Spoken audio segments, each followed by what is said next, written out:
तो आज की इस वीडियो में हम इंग्लिश के उस टॉपिक को पढ़ने वाले हैं जो कि आपका अंग्रेजी का बेस माना जाता है। क्योंकि यदि कोई बच्चा स्टार्ट करता है तो सबसे पहले वो पार्ट ऑफ स्पीच को ही पढ़ता है। तो चलिए आज हम पार्ट्स ऑफ स्पीच को पढ़ेंगे और ये कितने प्रकार के होते हैं इसके सभी टाइप्स को देखेंगे, और वो भी हम डेली एग्जाम्पल्स के साथ, यानी कि जो डेली लाइफ के एग्जाम्पल्स होते हैं उनके साथ देखेंगे। तो चलिए शुरू करते हैं। तो देखिए सबसे पहले हमें ये पता होना चाहिए कि आखिर ये पार्ट्स ऑफ स्पीच, जिसे आप हिंदी में कहते हैं वाक्य के प्रकार, आखिर ये होता क्या है, इसकी एग्जैक्ट डेफिनेशन क्या है। तो देखिए पार्ट ऑफ स्पीच का मतलब होता है a part of speech is just the name given to a word, यानी कि ये जो पार्ट ऑफ स्पीच है ये सिर्फ एक नाम है जो कि किसी एक वर्ड को, किसी एक अक्षर को, शब्द को दिया गया है बेस्ड ऑन द जॉब, यानी कि उसकी जॉब के अनुसार, जो वर्ड वो जॉब करता है, जो वर्ड वो कार्य करता है, उस कार्य के अनुसार उस वर्ड को जो नाम दिया गया है उसे ही हम क्या कहते हैं, उसे ही हम पार्ट्स ऑफ स्पीच के नाम से जानते हैं। अब यहाँ पर देखिए जैसे लिखा हुआ है Chintu is a very good boy, ठीक है, Chintu is a very good boy. अब यहाँ पर चिंटू अलग है, इज अलग वर्ड है, ए अलग है, वेरी अलग है, गुड अलग है और बॉय अलग है, यानी कि चिंटू एक अच्छा लड़का है। अब यहाँ पर हर एक वर्ड का अपना एक अलग मीनिंग है, हर एक वर्ड का अपना एक अलग काम है, और उस काम के आधार पर ही हम उस वर्ड को एक पर्टिकुलर नाम दे देते हैं। अब जैसे कि मान लीजिए यदि कोई उदास है, यदि कोई उदास है तो हम क्या बोलते हैं, इंग्लिश में हम सैड बोल देते हैं, यानी कि यदि कोई उदास होगा तो इंग्लिश में हम उसको सैड बोल देंगे। यदि कोई मतलब थोड़ा सा खुश है तो इंग्लिश में हम उसको हैप्पी कह देते हैं, यानी कि उसकी जो अवस्था है, यानी कि उसका जो काम है, उसकी अवस्था है, उसकी सिचुएशन है, उसके अनुसार हम उसको जो है उसका नाम दे देते हैं। उसी तरह से जिस तरह से मान लीजिए कि कोई काम है और काम के अनुसार हम उनका नाम रख देते हैं, किसी भी वस्तु का, यानी मान लीजिए किसी भी व्यक्ति का जो काम है उस काम के अनुसार हम उसका नाम रख देते हैं। जैसे कि आप पुराने समय में देखते थे कि जो जैसा काम करता था उसके अनुसार उसका नाम रख दिया जाता था। तो उसी हिसाब से हर एक वर्ड का अपना एक काम है और उस काम के अनुसार उसका अपना एक नाम रख दिया गया है। तो इसे ही हम कहते हैं पार्ट्स ऑफ स्पीच। तो पार्ट्स ऑफ स्पीच आपके अच्छे से समझ में आ गया, इसकी डेफिनेशन क्या होती है ये आपको पता चल गया। तो चलिए अब इनके थोड़े से टाइप्स को देखते हैं कि आखिर कितने टाइप्स के होते हैं। तो देखिए ये जो पार्ट्स ऑफ स्पीच हैं ये आपके 8 प्रकार के होते हैं। कितने प्रकार के? 8 प्रकार के होते हैं, जिनमें से पहला है noun, pronoun, adjective, verb, adverb, preposition, conjunction और इंटरजेक्शन। अब यदि इनको आप हिंदी में देखना चाहते हैं तो हिंदी में जैसे नाउन को कहते हैं हम संज्ञा, प्रोनाउन को कहते हैं सर्वनाम, एडजेक्टिव को कहते हैं विशेषण, वर्ब को कहते हैं क्रिया और एडवर्ब को कहते हैं क्रिया विशेषण, प्रीपोजिशन को कहते हैं संबंध सूचक अवयव और कंजक्शन को कहते हैं समुच्चय बोधक अवयव और इंटरजेक्शन को कहते हैं विस्मयादि बोधक। तो इस तरह से पार्ट्स ऑफ स्पीच को हम 8 प्रकार से देखते हैं, noun, pronoun, adjective, verb, adverb, preposition, conjunction और इंटरजेक्शन। तो चलिए इन सब को एक बार हम बारी बारी से पढ़ते हैं और कुछ एग्जाम्पल्स देखेंगे इनके साथ कि आखिर कहाँ पर किस तरह से इनका हम प्रयोग करेंगे। तो सबसे पहला है हमारा नाउन, जिसे हम हिंदी में कहते हैं संज्ञा। ये जो नाउन है इसका मतलब होता है किसी भी वस्तु, व्यक्ति का नाम या फिर स्थान का नाम। अब देखिए यहाँ पर आपने जो नाउन है इसकी डेफिनेशन आपने बचपन से आज तक पढ़ी होगी। क्या पढ़ी है? किसी भी वस्तु, स्थान, जाति आदि के नाम को हम नाउन कहते हैं, संज्ञा कहते हैं। अब आपको मैं इसका प्रैक्टिकल एग्जाम्पल देता हूँ। अब देखिए आपके आसपास जितनी भी चीजें रखी हुई हैं उन सबको देखिए, आप एक बार देख लीजिए, वीडियो को भी सुनते रहिए और देखिए। देखिए आपके पास हो सकता है छत में पंखा हो, आपके पास आपकी चारपाई हो, बेड हो, टेबल हो, कुर्सी हो, या और भी आपके आसपास बहुत सारा सामान है ना। तो ये जो सामान है ना, इस सामान का अपना एक नाम होगा, नाम है ना। मान लीजिए कोई सामान है जो लकड़ी का बना हुआ है, उस लकड़ी के सामान का अपना एक अलग नाम है, कोई लोहे का सामान है उसका एक अपना अलग नाम है। तो इसी तरह से आपके घर में जितना भी सामान है उस सामान का अपना एक नाम है। और आप जिस जगह पर रहते हैं उस जगह का भी अपना एक नाम होगा। आप हो सकता है किसी गांव में रहते हो, उस गांव का अपना एक नाम है। जिस राज्य में आप रहते हैं उस राज्य का अपना एक नाम है। जिस जिले में आप रहते हैं उस जिले का अपना एक नाम है। तो यानी कि जब हम किसी भी व्यक्ति को, किसी भी वस्तु को, किसी भी स्थान को उसके नाम से बुलाते हैं, किससे? उसके नाम से बुलाते हैं, तो उसे ही हम नाउन कहते हैं। नाउन एन से क्या स्टार्ट होता है? नेम, और एन से स्टार्ट होता है नाउन। तो किसी भी वस्तु का नाम, किसी भी व्यक्ति का नाम, किसी भी स्थान का नाम, किसी भी जाति का नाम, कुछ भी हो, यदि किसी वस्तु का कोई नाम है और यदि हम उसको उसके नाम से बुलाएंगे तो वो क्या कहलाएगा? संज्ञा कहलाएगा। ठीक है, ये हो गई इसकी एग्जैक्ट डेफिनेशन। अब आपके पास जितनी भी वस्तुएं हैं आसमान में, धरती में, ब्रह्मांड में, जहां भी हैं, सारी वस्तुएं नाउन के अंदर आती हैं यदि उनका अपना एक नाम है। ठीक है, तो जो हमारे आसपास है सब कुछ नाउन के अंदर आएगा। सब कुछ नाउन है। आपके घर में पंखा, टेबल, कुर्सी, चेयर, टीवी, बेड, अलमारी, और आपके रसोई में जितने भी बर्तन हैं, जितने भी मसाले हैं, जितने भी फ्रिज, एसी, कूलर, जो भी कुछ है A to Z, सारी चीजें जिनका अपना एक नाम है वो सब नाउन के अंदर आते हैं। ठीक है, यदि आप उनको उनके नाम से पुकारोगे तो वो नाउन कहलाएगा। ठीक है, तो जैसे कि राम हो गया किसी व्यक्ति का नाम, कंप्यूटर हो गया किसी मशीन का नाम, गोवा हो गया किसी जगह का नाम, ऑनेस्टी हो गया मतलब किसी का एक गुण है, ऑनेस्टी मतलब ईमानदारी, मतलब किसी का एक गुण है। हैप्पीनेस हो गया मतलब आप किसी के भाव को दिखाना चाहते हैं। चाइल्डहुड हो गया मतलब आपकी एक जीवन की अवस्था है। मान लीजिए अडल्ट होता है, जैसे चाइल्डहुड होता है, तो एक जीवन की अवस्था है। तो इसी तरह से हर एक वो चीज जिसका अपना एक नाम है वो सब कुछ आपका नाउन के अंदर आता है। चलिए एग्जांपल्स देखते हैं। तो सबसे पहले एग्जांपल देखिए, व्यक्ति के रूप में। व्यक्ति के रूप में कोई भी हो सकता है, जैसे शिक्षक हो सकता है, राम किसी व्यक्ति का नाम है, आप भाई भी एक व्यक्ति का नाम है, लड़का, माँ, पिता, मौसा, मौसी, जो भी कुछ है जिसका एक नाम है वो क्या कहलाता है? नाउन कहलाता है। पशु पक्षी के रूप में जैसे कि गाय हो गया, तोता हो गया, बंदर हो गया, मगर मतलब मगरमच्छ, कबूतर हो गया, इस तरह के। स्थान के रूप में जैसे बगीचा हो गया, दरवाजा हो गया, मैदान, चौक, नदी का किनारा, ये सारी चीजें एक स्थान है, तो इनका भी क्या है? अपना एक नाम है, तो ये भी क्या होगा? नाउन होगा। वस्तु के रूप में किसी, जैसे कि कुर्सी हो गया, टेबल हो गया, अलमारी हो गया, चम्मच, बरगद, नीम, वृक्ष, इस तरह से जिस भी वस्तु का अपना एक नाम है और यदि हम उसको उसके नाम से पुकारेंगे तो हम नाउन का इस्तेमाल करते हैं। तो जिसे हम छू सकते हैं, देख सकते हैं, महसूस कर सकते हैं, ये तीनों क्वालिटी जिसमें है। हो सकता है किसी में एक ही क्वालिटी हो तब भी वो नाउन है। इनमें से यदि एक भी क्वालिटी पाई जाती है और उसका अपना एक नाम है तो वो क्या है? नाउन है। तो यही है बस छोटी सी नाउन की डेफिनेशन। आप इतना कंफ्यूज रहते हैं इसमें।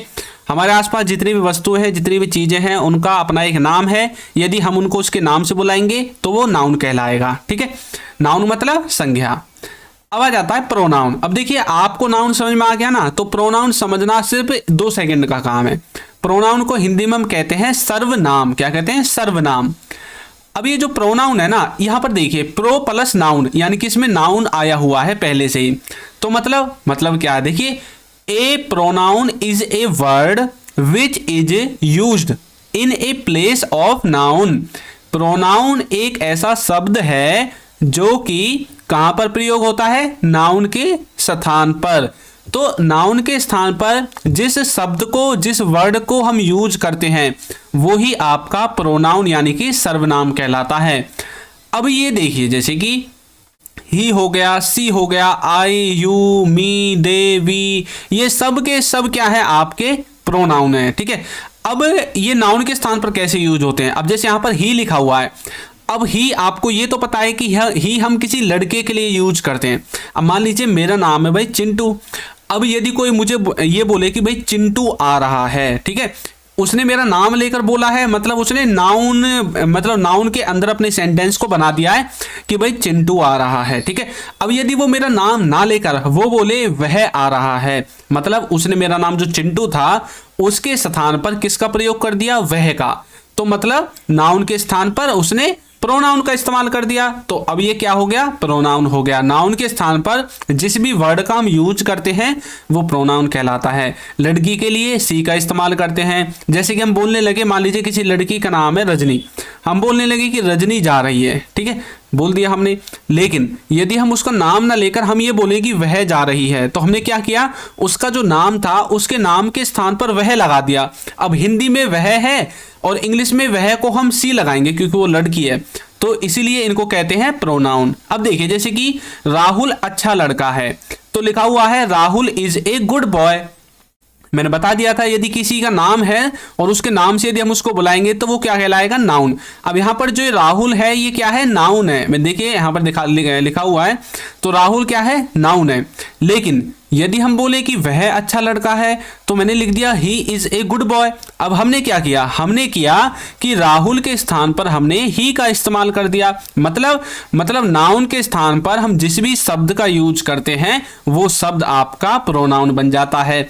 तो यहाँ पर ये शब्द क्या है, प्रोनाउन है। ठीक है, तो नाउन के स्थान पर जिस भी वर्ड का इस्तेमाल होगा वो प्रोनाउन कहलाएगा। तो यही है बस छोटी सी डेफिनेशन प्रोनाउन की। तो चलिए अब कुछ देख लेते हैं इससे आगे। तो उससे पहले मैं आपको बता दूं कि हमारा जो कोर्स है वो लॉन्च हो चुका है और उसमें हमने बेसिक से एडवांस लेवल तक इंग्लिश ग्रामर को कवर कराया है। आपको इंग्लिश के क्लास नोट्स मिलेंगे, बच्चों के साथ प्रैक्टिस करने का मौका मिलेगा, A to Z video lectures मिलेंगे, सीरियल वाइज क्विज मिलेगी और लास्ट में आपको कोर्स का सर्टिफिकेट भी दिया जाएगा। और ये जो कोर्स होगा इसका प्राइस होगा 299। अभी इस पर डिस्काउंट है तो आपको ये 299 यानी कि 299 रुपये का मिल रहा है। बाद में हो सकता है कि इसमें भाई जो है प्राइस बढ़ भी सकता है। कुछ बच्चे बोल रहे थे कि सर हमें ई बुक्स चाहिए, ध्यान रखना ये बुक नहीं है, ई बुक्स हैं। तो इनका लिंक भी आपको उसी ऐप में मिल जाएगा। लिंक इनका डिस्क्रिप्शन बॉक्स में है, वहां से जाकर आप हमारे कोर्स को और इन बुक्स को ज्वाइन कर सकते हैं। तो चलिए अब देखते हैं हम कुछ प्रोनाउंस को। तो हिंदी में हम जैसे बोलते हैं ना, मैं, तुम, वह, उसे, उसका, उनका, तुम्हारा, हमारा, मेरा, आपका, अपने, हम, वे, स्वयं, इस तरह के जो वर्ड्स हम हिंदी में यूज करते हैं ये सब के सब क्या हैं, प्रोनाउन है। और इनको इंग्लिश में हम बोलते हैं, जैसे कि आई को बोल दिया मैं, ठीक है। और इसी तरह से my, myself, you, yourself, we, ourself, they, them, themself, he, him, himself, his, या फिर आप बोल सकते हैं she, herself, itself. इस तरह के जो वर्ड्स हैं ये सब के सब आपके क्या हैं, प्रोनाउन है। तो इस तरह से आप प्रोनाउन को आसानी से और सरल भाषा में समझ सकते हैं। नाउन के स्थान पर प्रयोग होने वाले शब्द को हम प्रोनाउन कहते हैं। ठीक है, तो चलिए अब आगे बढ़ते हैं और देखते हैं एडजेक्टिव को। एडजेक्टिव के आगे लिखा हुआ है विशेषण। विशेषण मतलब विशेषता, विशेषण मतलब विशेषता। अब ये जो एडजेक्टिव है इसका अर्थ क्या है, चलिए इसका अर्थ देखते हैं। एडजेक्टिव का मतलब है जो संज्ञा, संज्ञा मतलब नाउन, या सर्वनाम, सर्वनाम मतलब प्रोनाउन, मतलब जिनको हमने अब से पहले पढ़ लिया है, यानी कि जो नाउन या प्रोनाउन की विशेषता बताता है। विशेषता का मतलब होता है जब हम किसी की विशेषता बताते हैं, यानी कि उसके गुण को बताते हैं कि भाई उसके अंदर क्या क्या गुण है। जैसे कि चिंटू एक अच्छा लड़का है, मतलब चिंटू के गुण क्या है कि वो अच्छा है।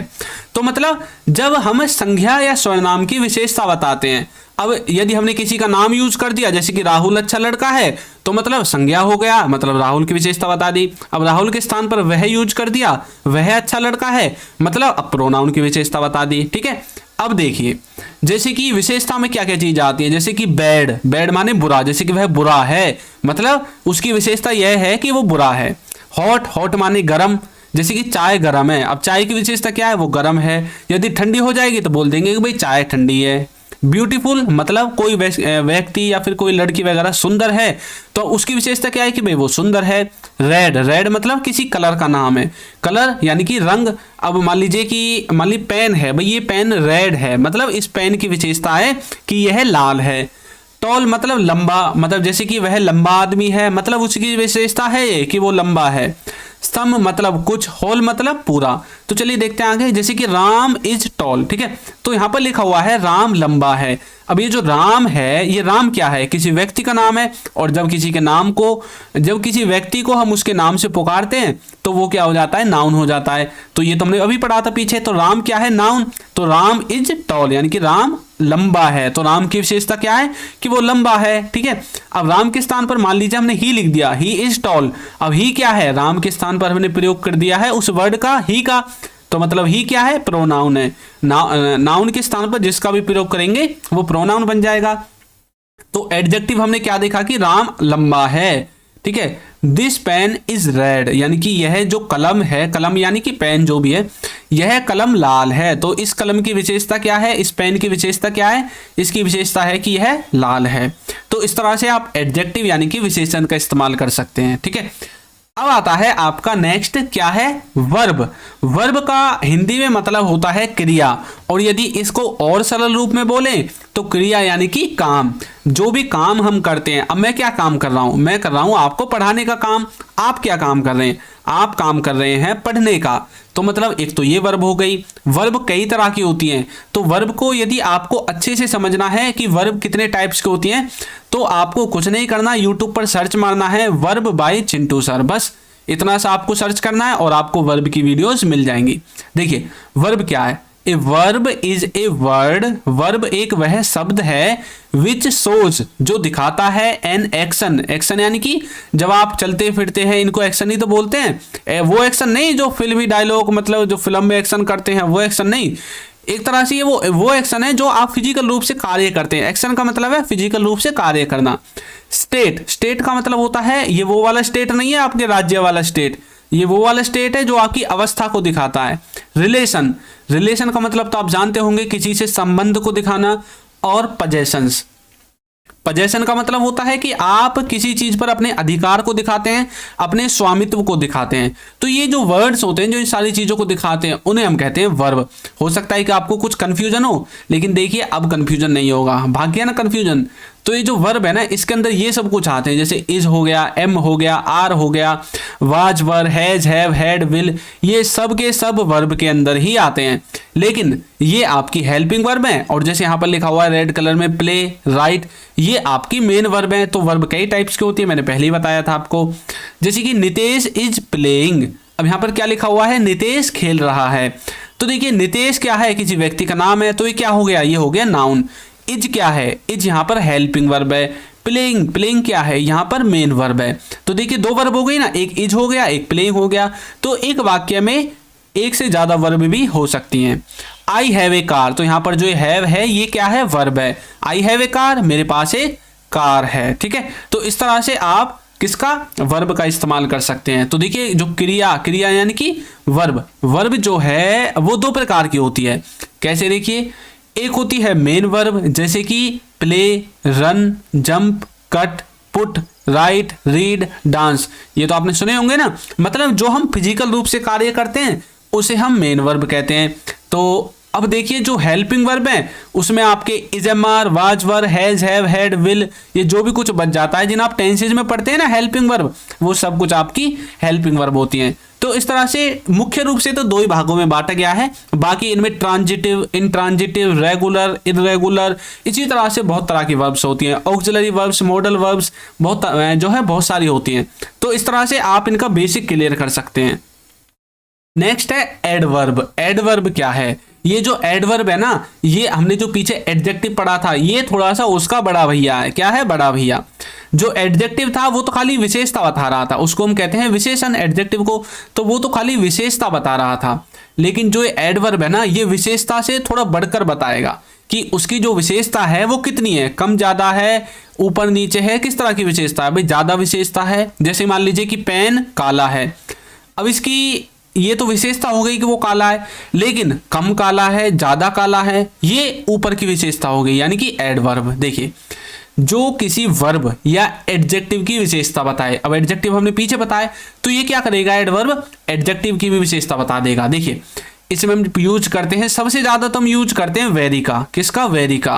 फिर सैडली, एक तरह से एग्जाम्पल्स हैं, लाउडली, वंस, ट्वाइस, etc। अब देखिए राम इज वेरी काइंड, इसका मतलब है कि राम बहुत दयालु है। राम क्या है, बहुत दयालु है। अब Ram is very kind person, कई बार बोलते हैं ना he is very kind person. अब यदि हम इस वेरी को हटा दें, जो रेड कलर से लिखा हुआ है ना, तो यहाँ पर लिखा होगा राम इज काइंड, यानी कि राम दयालु है। अब भाई ये तो हमें पता चल गया कि राम दयालु है, राम की विशेषता हो गई कि वो दयालु है। अब भैया वो कम दयालु है, ज्यादा दयालु है, बहुत दयालु है, किस तरह का दयालु है ये तो बताओ। कुछ लोग ऐसे होते हैं बहुत ज्यादा दयालु होते हैं, कुछ ऐसे होते हैं दयालु तो होते हैं पर इतने ज्यादा नहीं होते। मतलब अब ये जो एडवर्ब है ना, अब ये भी बताएगा कि कम है या ज्यादा है। दयालु तो है लेकिन कम दयालु है या ज्यादा दयालु है। तो राम इज वेरी काइंड, यानी कि राम बहुत दयालु है, ये बहुत दयालु है, ठीक है।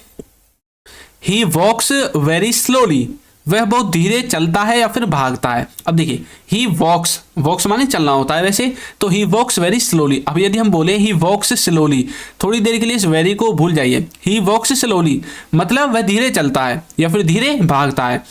अब हमें ये तो पता चल गया कि उसकी विशेषता है कि भाई वो धीरे चलता है। अब कोई पूछने लगे कितनी धीरे चलता है, ऐसा तो नहीं है कि रेंग रेंग के चले, या फिर ऐसा तो नहीं है भैया बहुत ही धीरे चलता हो, या मीडियम धीरे चलता है जैसे नॉर्मल लोग चलते हैं। तो मतलब यहाँ पर जो वेरी है ना, इसने हमें बता दिया कि ये बहुत धीरे चलता है। मतलब ये जो वेरी वर्ड है ये एडवर्ब है जो इस स्लोली की भी विशेषता बता रहा है, ऊपर काइंड की भी विशेषता बता रहा है, ठीक है। तो एडवर्ब को आप क्रिया विशेषण को इस तरह से देख सकते हैं। मुझे आशा है कि आपको ये भी अच्छे से समझ में आ गया है। अब हम देखेंगे प्रीपोजिशन। पोजीशन, देखिए पोजीशन लिखा हुआ है, पोजीशन का मतलब क्या होता है भाई, जैसे कि किसी की अवस्था के बारे में बात करते हैं कि वो कहाँ पर है, कैसा है, क्या है, तो ये होता है पोजीशन, है ना। तो अब देखिए इसका मतलब क्या होता है। नाम, नाम किसको कहते हैं, नाम कहते हैं, किसको कहते हैं बताइए, नाउन को, संज्ञा को। नाम तथा सर्वनाम के बीच किसी भी जगह, स्थान या समय के साथ जोड़ने के लिए इसका उपयोग करते हैं। क्या करते हैं, जो ये होता है ना हमारा नाम या सर्वनाम, इनके बारे में बताएंगे कि ये कहाँ पर हैं, किस जगह पर हैं, किस स्थान पर हैं, किस समय पर हैं, उनको बताने के लिए जिन वर्ड्स का यूज करेंगे उन्हें प्रीपोजिशंस कहते हैं। जैसे कि इन हो गया, फॉर हो गया, सिंस हो गया, into, with, upon, at, etc, ये सब क्या है, ये सब आपकी प्रीपोजिशंस हैं, ठीक है। देखिए he is going to school, to यानी कि को, वह स्कूल जा रहा है, तो वह स्कूल जा रहा है। दिस इज फ्रॉम राम, यह राम की तरफ से है, तो यहां पर ये टू हो गया, यहां पर ये फ्रॉम हो गया, तो ये सब क्या है आपके प्रीपोजिशन है। यदि आपको प्रीपोजिशन को अच्छे से समझना है तो आपको क्या करना है, सिर्फ आपको YouTube पर सर्च मारना है प्रीपोजिशन बाय चिंटू सर, बस इतना सर्च मारोगे और मेरी प्रीपोजिशंस की जितनी भी वीडियोज हैं वो सारी आपके सामने आ जाएंगी और आसानी से आप उन्हें देख सकते हैं और प्रीपोजिशन को भी अच्छे से समझ सकते हैं। अब आ जाता है भैया नंबर कंजक्शन का। कंजक्शन का मतलब होता है वह शब्द जो क्लोजेज और फ्रेजेस और सेंटेंसेस को जोड़ने का काम करती है, यानी कि दो सेंटेंसेस को या दो से ज़्यादा सेंटेंसेस को जो जोड़ने का काम करते हैं ना, जो वर्ड जोड़ने का काम करते हैं उनको हम कंजक्शन कहते हैं। जैसे कि एंड हो गया, बट, ऑल्सो हो गया, सो, अंटिल, स्टिल, इस तरह के वर्ड्स होते हैं। देखिए राम इज इंटेलिजेंट, मतलब राम इंटेलिजेंट है, होशियार है। बट क्या कर रहा है, बट इस वाले वाक्य को इस वाले वाक्य से जोड़ रहा है। Ram is intelligent, Shyam is wise. अब देखिए थोड़ी देर के लिए इस बट को भूल जाइए, यहां पर लिख दिया राम इज इंटेलिजेंट, एक अलग वाक्य बन गया। श्याम इज वाइज, ये अलग वाक्य बन गया। राम होशियार है और श्याम बुद्धिमान है। लेकिन यदि इन दोनों को एक ही लाइन में लिखना हो तो हम कैसे बोलेंगे, राम होशियार है और श्याम बुद्धिमान है, तो बट का इस्तेमाल कर दिया। Ram is intelligent but Shyam is wise, इस तरह से। और देखिए डू और डाई, करो या मरो, ये तो आपने सुना ही होगा ना, डू और डाई। तो ये जो और है ना, इसने डू का मतलब वैसे देखें तो होता है कोई काम करना, डाई का मतलब होता है मरना। तो करना और मरना दोनों को जोड़ने का काम किसने किया है, और ने किया है, ठीक है। या तो कर लो या मर लो, ठीक है, डू और डाई। तो इस तरह से आप कंजक्शन का इस्तेमाल करते हैं। इंटरजेक्शन देखिए, इसका मतलब है जिससे प्रसन्नता, दुख, खुशी, आश्चर्य या मन का कोई अन्य भाव व्यक्त होता है, जिससे हम अपनी प्रसन्नता दिखाते हैं, खुशी को दिखाते हैं, आश्चर्यचकित की जो भावना होती है उसको दिखाते हैं। तो ये जो वर्ड्स होते हैं ना, उन सब को दिखाने के लिए जिन वर्ड्स का हम यूज करते हैं उन वर्ड्स को हम इंटरजेक्शन कहते हैं। जैसे कि हुर्रे, ओहो, आह, अलास, ब्रेवो, इस तरह के जो वर्ड्स हैं उन सब को हम किसका इस्तेमाल करते हैं, इंटरजेक्शन का इस्तेमाल करते हैं, ठीक है। तो ये होते हैं कुछ पार्ट ऑफ स्पीच की बेसिक डेफिनेशंस और इनके जो डेली लाइफ में कार्य होते हैं ये। मुझे आशा है कि आपका जो पूरा बेस है ना, वो पूरा बेस अब क्लियर हो चुका है। अब आपको सिर्फ इनके अंदर के पार्ट्स पढ़ने हैं, प्रीपोजिशंस के अंदर जो जो वर्ड्स आते हैं उन सब को आपको पढ़ना है ना। तो देखिए हमारा जो कोर्स है ना, इसका लिंक आपको डिस्क्रिप्शन में मिल जाएगा, वहां से जाकर आप इसको ज्वाइन कर सकते हैं। तो आपको ये वीडियो कैसी लगी है जरूर बताइएगा, और यदि अभी तक आपने हमारे चैनल को सब्सक्राइब नहीं किया है तो चैनल को सब्सक्राइब कर दीजिए, वीडियो को लाइक कर दीजिए और एक अच्छा सा कमेंट करना तो बिल्कुल भूले ही ना। Thank you.